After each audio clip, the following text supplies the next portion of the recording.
Good evening and welcome to Chicago Tonight. I'm Phil Ponce on this Monday, December 19th. He is everywhere these days, taking requests and sitting for pictures.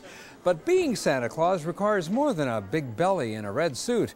All that and more next on Chicago Tonight. Sure, he knows if you've been naughty or nice, but Santa Claus has a lot more to do than that before traveling the world on Christmas Eve. Eddie Arusa managed to get an exclusive interview with the city of Chicago's official Santa Claus. It's not easy being Santa Claus. For one thing, there are reluctant visitors. I know. Those who probably don't believe. We believe. And of course, the vast majority of fans who come with lots of requests. A basketball hoop. A basketball hoop? But according to Santa, it's never just another day on the job. In fact, the Jolly North Pole resident says more people should be so lucky to have admirers like these. They just love Santa. You know, they just come running over and just the biggest hugs and everything else. And it's just so, I don't know, just get so overwhelmed sometimes that I gotta turn around if I'm gonna cry, you know. Despite what you might hear from other people on TV, Santa does exist. But he's a very busy fellow and has a lot of helpers who also go by the name of Santa. It's a bit complicated. Keith Strass is one of those helpers. He's the official Santa for the city of Chicago at Daley Plaza. But Strass is no fly-by-night Santa, pardon the pun. He's been at it for nearly 40 years.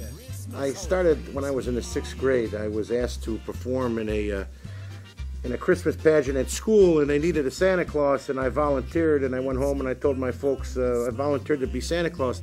And Santa Keith has been getting bookings ever since. His big break came in the early 90s when Sears hired him for its newly opened State Street store. Then, other department stores and businesses offered him lots of cookies and milk to come work for them, and it led to him starting up a business called Chicago Santas.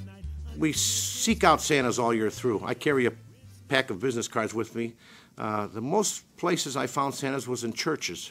I do a lot of traveling across the country and go to different churches in the Chicagoland area, and that's where I find the guys with the natural beards, and I hand them a card and they kind of look at me strange the first time, check out the website, and then they come around and they call us. Chicago Santas currently has a stable of 18 rosy-cheeked Kris Kringles, all but 3 of whom have real snowy white beards. I usually have a goatee, you know, a mustache and a small beard in the summer, and then about June 1st, I start growing it full. When they're not in retail stores, the Chicago Santas might be spreading holiday happiness at corporate or private parties. But just looking like St. Nick isn't all that's required. Several months before the holiday season arrives, Keith and his fellow sleigh drivers gather for a training session. We have a 2-day session at a hotel in the Chicagoland area. We bring all the Santas in. We have a manual that we go through, how to talk to children, how to ho-ho-ho. Not hollering, you know, just it all depends on the persona of the person, but that's how I would ho-ho-ho. You know, when you're putting a child in front of all this white massive stuff and red, it could be frightening, like a clown sometimes is frightening to a child. So you want to be subdued and soft. I've had kids that are actually trembling, and I tell the parents, look, you know what, we're here till 8 o'clock tonight. Why don't you let the child stand on the side and watch the other kids, and maybe they'll calm down a little bit.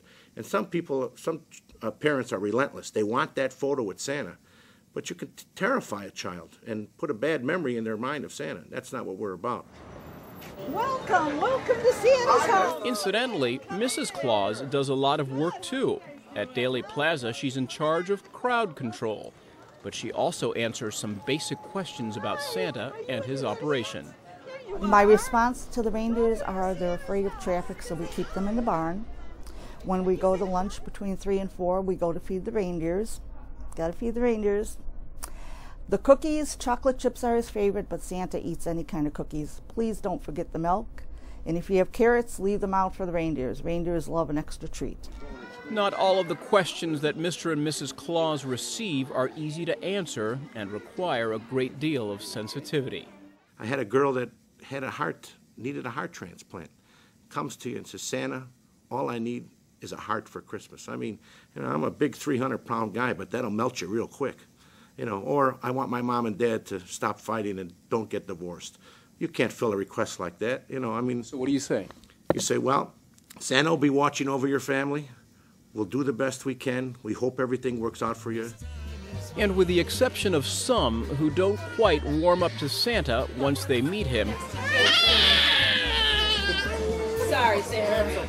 most everyone else is delighted by the experience. Say cheese. For Chicago Tonight, I'm Eddie Aruza. Santa also tells us that in these tough economic times, he gets more business than when times are good. Apparently, kids of all ages need the message of hope that Santa provides. You can visit our website to see a photo gallery of Keith Strass and his many Santa pals.